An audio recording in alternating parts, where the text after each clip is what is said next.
All right. So I'm recording this on Thursday night, but this is going up Friday, this video, which is my spoiler review for the Batman. I wanted to put this out on release day because, then people will actually have been able to see it. Um, which I think if you're debating on seeing it, go see it. It's a good movie. If you like Batman, you'll like this movie. You might even damn well love it, like me. I've been a really big Batman move since watching this, and I've been thinking about rewatching all the Batman movies, though I have not done it because nor do I have the time to do that. I still need to finish that Return of the King video and watch through some of the Star Trek movies for a video I was planning to do. So, I don't really have the time, but if I did, probably would. This movie really got me excited about Batman. And it's weird because this is not one movie I was like superly anticipating the same way other people. I'm like, yeah, it's Batman, I'll watch it. But like it looked good and I thought it could be the best Batman movie ever made. So I was excited for it, but there were some things that bothered me and that I didn't see a lot of people addressing, which is I didn't really like the look for Catwoman in this movie. But as soon as I saw Zoe Kravitz as Catwoman in this movie, damn well sold. Between the costume and what they do with the character's backstory, it is really good. What I like about this character is I didn't know how much she was going to be in the movie, but she was in it a lot. And every moment she was in it, she was great. And what I really liked about it was there's a part of this movie where she becomes the femme fatale in a detective noir movie, and she really fits that role really well. And there was literally there's a scene where Batman has got pieces on her eyes to scan people,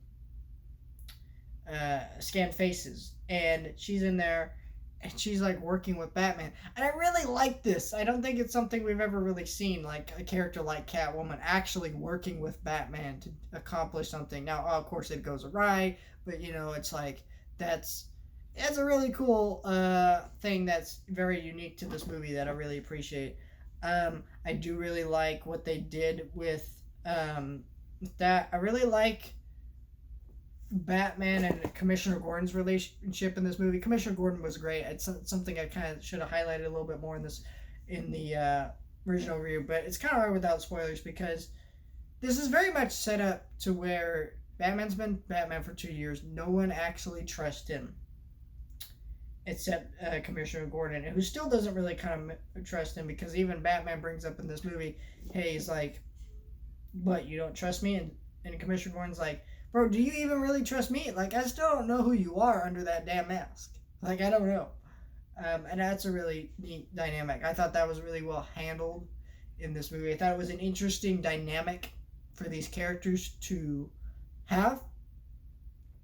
And they really make a good team and they help each other out a lot in this movie. And I thought that was really interesting. It felt very different and unique for Batman and Commissioner Gordon in a Batman movie, though it felt right.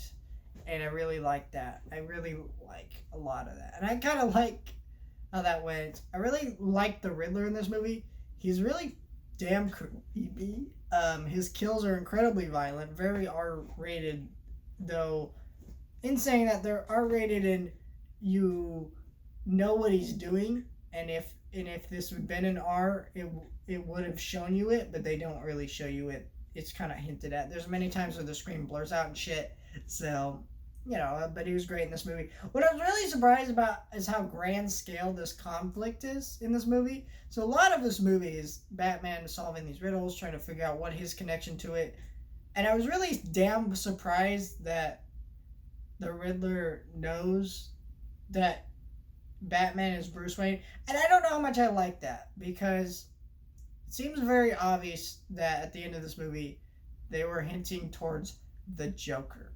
And if you're hinting towards the Joker and he's teaming up with the Riddler, because that's what it looked like, you're gonna have a Batman movie where the Joker knows he's Batman, and that does not feel right to me, right? In this movie, it was fine, and I was like, oh shit, when he said Bruce Bruce. Like I had goosebumps. I was like, oh shit, this is really scary. But knowing that the Joker is probably going to be in the next movie, it's not officially confirmed, but it seems pretty damn obvious that's where they're going, and I really hate that. And the reason why is this: Heath Ledger nailed that performance down to a T. He was the first ever actor to be in a superhero movie and nominated for an Oscar and actually win. And he just nailed that role, and it's set up in a similar way to than it was in this movie, right? Batman Begins has it at the end hints that Joker's coming next movie, and this movie does the same. So you're opening your door to all these comparisons that are just not going to end well for the filmmakers, and I just think this is a really stupid decision in self-reflection, and they really should not have made this decision. And I know people will go, well, back in the day, Jack Nicholson's Joker was considered the definitive version, and I'll agree with you that. But the thing about Jack Nicholson's Joker was there was nothing else to compare it to. Heath Ledger, we have a lot to compare it to now. There's a lot of damn Batman media out there. There's a shit ton of it, and to compare it to, when it comes to animation, when it comes to video games, all that kind of stuff.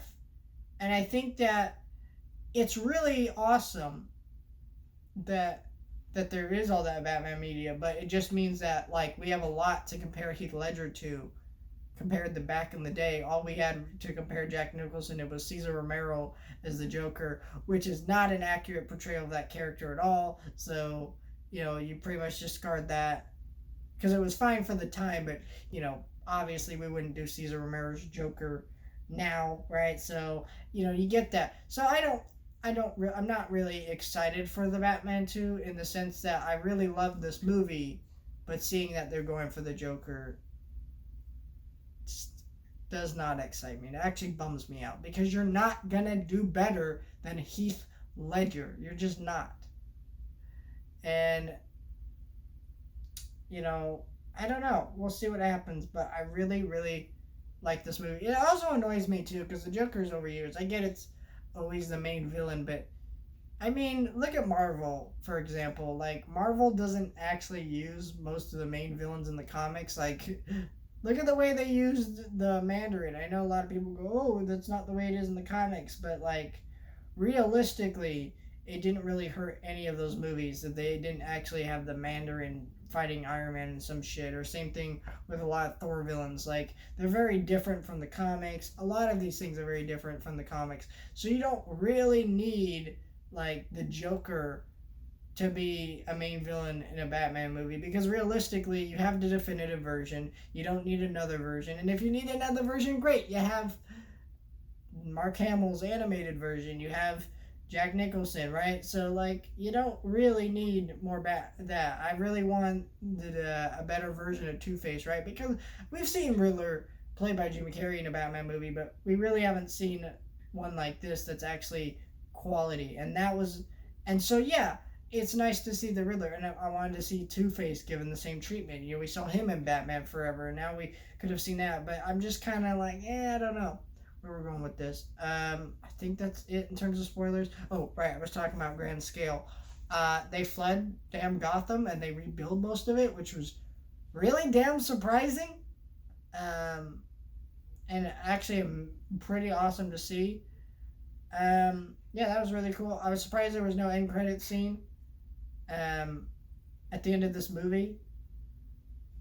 And like I thought they'd at least hint to Robin. They hinted the Joker, but not Robin. And I don't know, it is a little bit weird with Robin because Robin is a character a lot of people don't think can work in live action. Where, I mean, it's you're having a rich orphan billionaire adopt another orphan who's a bit younger to go out and crime fight with him.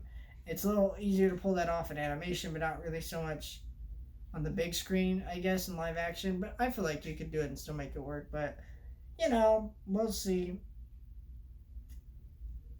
But yeah, I mean, I'll still watch the Batman 2, of course. I'm not one of those stupid people.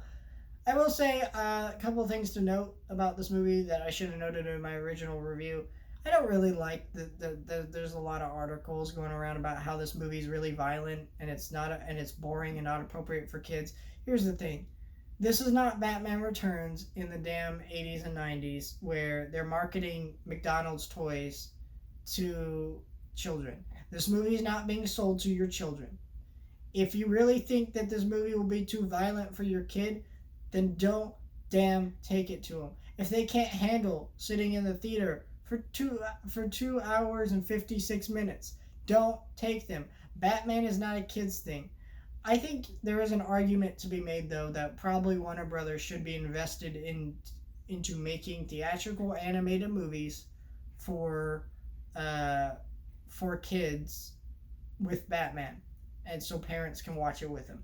Yes, I would agree about that, but realistically, this Pacific Batman is not made for your damn children. Shut the hell up.